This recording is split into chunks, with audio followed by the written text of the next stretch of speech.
Thank you for tuning in. I hope you are excited for another week. I know I am. So let's jump into it.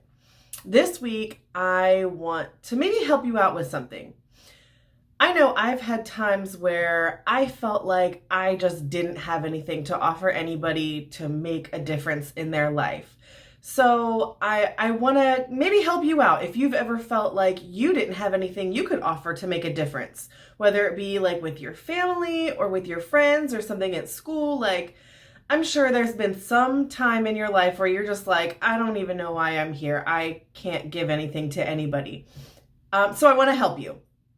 We are going to read from John 6:9, and it says, "There's a young boy here with 5 barley loaves and 2 fish, but what good is that with this huge crowd?"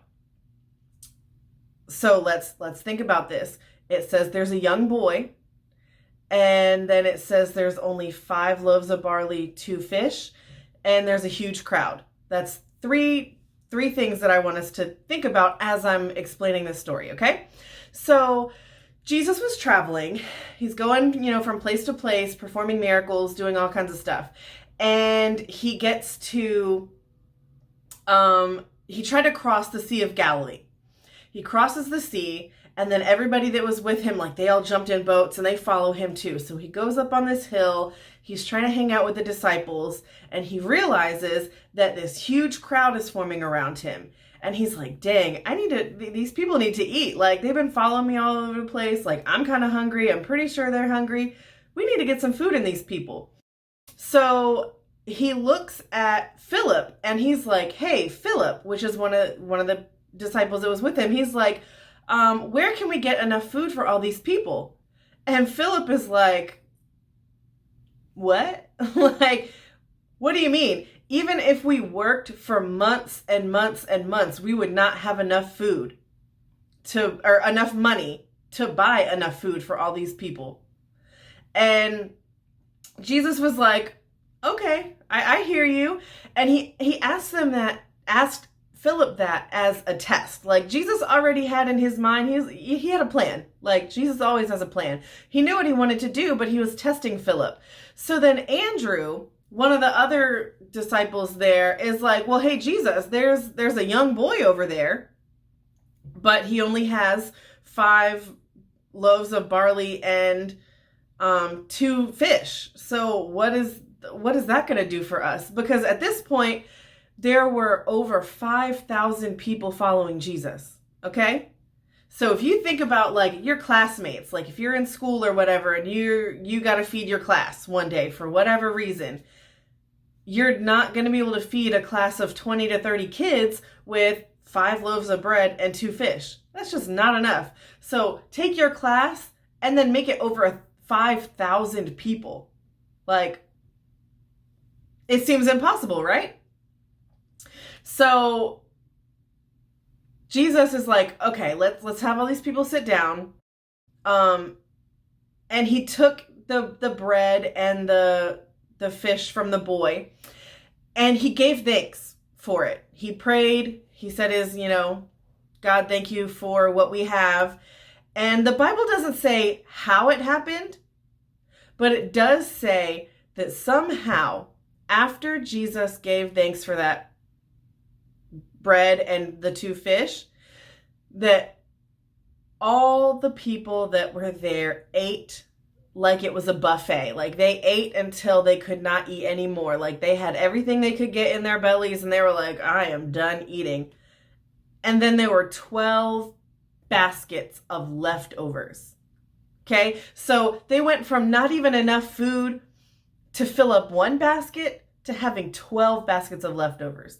Like I said, the Bible doesn't say how exactly it happened, but it does say that it did happen. And there are a couple of things that, like, this story is so interesting to me. And there are tons of things that I could pull out of it for you. But there are 3 things that I really want us to focus on today. Number 1, it doesn't take a lot to make big things happen. Okay? There were only 5 loaves of bread and 2 small fish, and over 5,000 people, and they were able to eat until they were full. So God can use the smallest amount of whatever you have and turn it into something big. So he can take that small amount of faith, or that small amount of money, or that small amount of food, like whatever it is that you have, even if it's a small amount, he can turn it into something huge. But you have to trust him. Okay, so that's number one that I want us to remember, is that even if you only have a small amount of something, God can still use it and make it big. All right, got that? Number two, what you do have is important, even if you don't think so. All right, so this young boy, he only had the 5 fish and the 2 loaves, and he probably didn't think it was anything special. Like, that's probably why he never spoke up and was like, oh, I got food, I can feed everybody. He was probably like, what the heck am I going to do with this? And I also want us to look at something else, okay? And this is a little detail that you won't really know unless you like look and study the Bible, okay? Barley was typically something that poor people ate. Like back in the Bible, people kind of felt like barley was bread that was more suited for animals than people. So if it was more suited for animals than people, then typically if people were eating it, they were poor people. And then the fish that he had, it wasn't these like huge fish with lots of meat on them and they were going to just be so delicious. They were just like these little itty bitty fish that, you know, you were going to get a couple of bites out of it just to, you know, get the taste, but you weren't going to be like full from it. So what this little boy had wasn't anything spectacular. Like, it wasn't like the top-notch bread that you would get at like a local farm that's like freshly made and super good. Like, it's the cheap stuff, okay? It's not anything special. But God was able to use it anyway. And I want you to relate that to like your life. Like, let's say that you're like super into art, but you don't have a super fancy studio with really nice paper and brand new crayons and colored pencils and paint and like all this nice stuff. Like, let's say all you have is some regular notebook paper and a couple of broken crayons, but you like art. God can take your art and make it into something that will make a difference in somebody's lives. Like, let's say you draw this like really beautiful picture, even though, you know, your crayons are broken. They're not the nicest crayons, they're broken, but they still color, right? Just like that barley and those little baby fish that he had, it wasn't the best food, but it was still food. It still fed everyone until they were full. So what you have, even if it's little, even if you think it's insignificant, it doesn't matter. As long as you are willing to give it to God and let him use it, he can make it into something great. Okay, so that's number 2. And number 3, the last thing I want us to think about is the little boy didn't have a lot, and it wasn't the best, but Jesus still thanked God for it.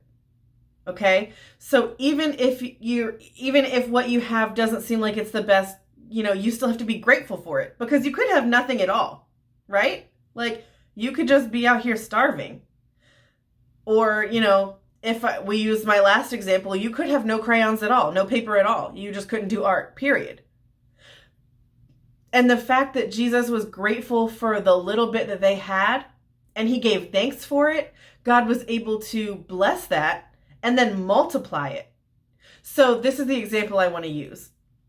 Let's say you're playing Legos with some friends, and you give you get a handful of Legos and you give them to your friend, and they just start complaining, and they're like, well, this is enough Legos to build this castle that I want to build. Like, what am I supposed to do with this little bit of Legos that you gave me? And like, I only have like 2 blues and I wanted like 12 blues, and there's only like 10 square Legos and like 75 of the little single ones. And like, what am I supposed to do with this? And all they do is complain. Do you really want to give your friend more Legos or even play with them at all at that point if they're not grateful for what you did give them? Probably not. So if we are not grateful for the little bit that we do have, it kind of makes it a little difficult for God to just be like, you know what? Here's more, here's more, here's more. He's not going to want to do that. He's just going to be like, well, dang, like you're not even happy with what I gave you already. I'd like to give you more, but could you at least say thank you for what you do have? Right? So that's the last thing that I really want us to think about. So let's recap a little bit. Let's see. It doesn't take a lot to make big things happen. Okay. If what you have doesn't feel important, you have to kind of check yourself, because if God gave it to you, it is important. So, what you have can be used. It is a big deal, even if it doesn't seem like it. And then, last, be grateful for what you do have. What you have is enough to be used by God, but you have to be able to see that. And for some people, that's hard.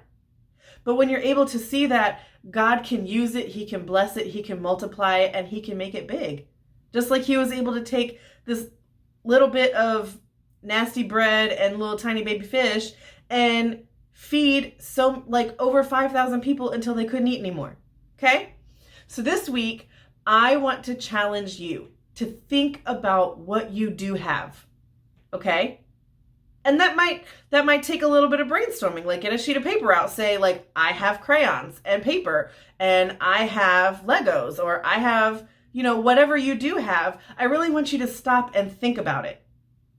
And then think of ways that you can use it for God so that He can bless it. Because, just because you're a kid doesn't mean that He doesn't want to make you big. All right? It doesn't mean that He doesn't think that you're important. You can make a difference at the age you're at right now, but you have to see that. Okay? So this week, take a little bit of time to think about what you have, think about how you can use it for God, and thank Him for it. All right? Have a fantastic week.